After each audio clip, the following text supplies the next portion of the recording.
On Tuesday morning, 28-year-old Adrian Allen of Bristol Township was charged with 2 counts of murder and for endangering the welfare of a child after he pleaded guilty to murdering an 18-month-old Bensalem girl.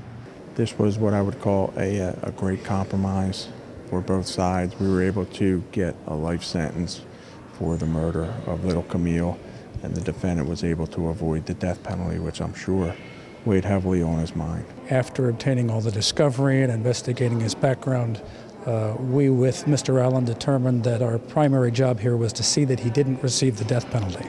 And therefore he decided to enter this plea to third-degree murder and endangering welfare and the no-low plea to first-degree murder to avoid the death penalty. Camille's mother's boyfriend was left as her caretaker for a lot of her 18-month life, and for reasons only he knows, he chose to take out his hatred and his anger on her, and he ultimately killed her.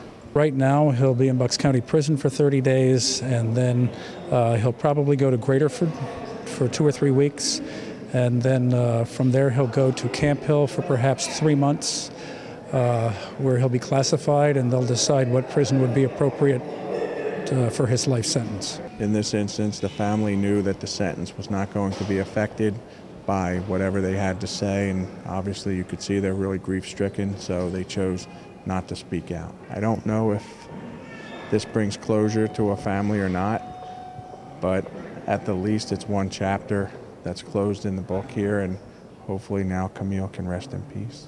18-month-old Barbara Camille died on March 7th at St. Mary Medical Center, but she was brought there 10 days prior with a serious head injury, a cigarette burn, and even a bite mark from Allen, who abused her. Now, Allen's family nor the victim's family would comment for this story. Reporting from Doylestown, I'm Amanda King for Philly Burbs.